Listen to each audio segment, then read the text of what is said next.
President Bongbong Marcos is now in China for a 3-day state visit, his first official trip outside of the ASEAN. And for the details, mobile journalist Julie Baiza is reporting to us live from Beijing. Julie, what is the latest?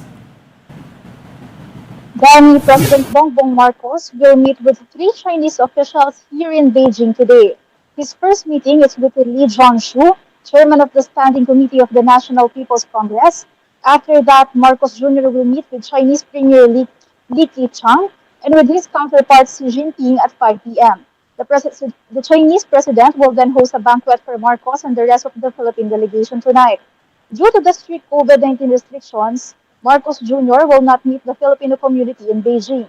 Upon arrival at the airport, delegates and members of the media were immediately subjected to antigen tests.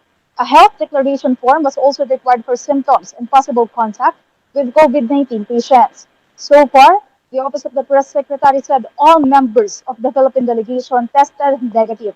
Danny? All right, now thank you for the day's agenda, no? But tell us, what is Beijing like at the moment, especially when you made the transit from now, from the airport to the hotel to wherever you are? Ano po yung sentiment dyan, especially with the surge in cases? Actually, currently we're on bubble setup. So medyo mahigpit. We have to wear this type of mask, N95 or KN95 mask.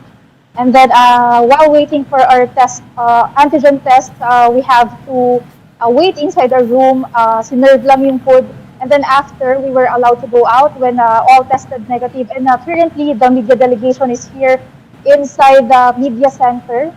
We're not allowed to go to any event today, only for close-in of President Bongbong Marcos.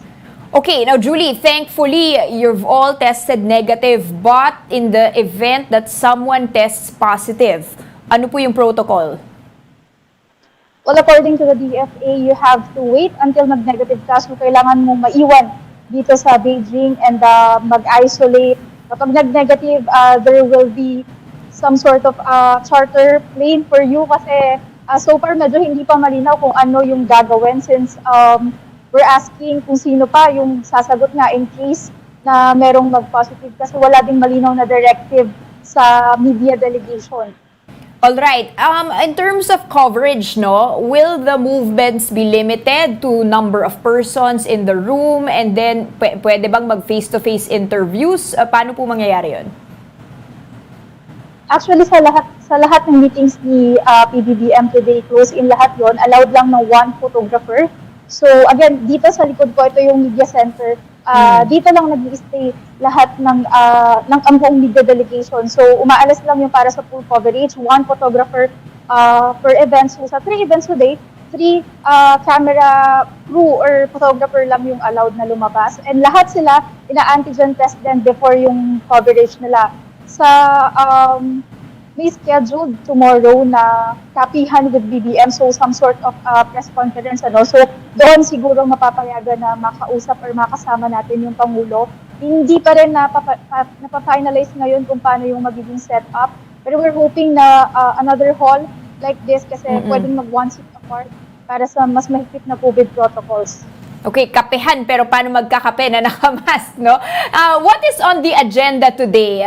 They were mentioning, at least the government, there will be discussion on 10 bilateral agreements at least. May schedule po ba dyan, or is that just in one go? Do we have any more details on what will be discussed and when? We know na there will be around 10 to 14 bilateral agreements na expected na ma-sign here today sa Beijing, these agreements are in the agriculture sector, energy infrastructure, science and technology, trade and investment, and people-to-people exchanges. According to the President, he will also push for the tourism and cultural cooperation between China and the Philippines. Kanina rin, while we were waiting, nakita natin na yung mga business delegation, lumalabas na rin sila.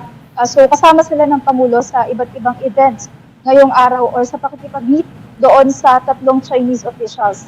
Okay, Julie, before we let you go, can you give us more color on sino yung mga kasama ng presidente sa ngayon? You mentioned some representatives from the business sector, anyone of note, and ilan po yung delegation niya apart from those in government?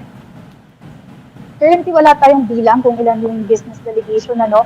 Pero yung mga nakita natin kanina, direct sponsor, actually, was here si Senator Amy Marcos, kasama rin na lumabas ng Pangulo kanina.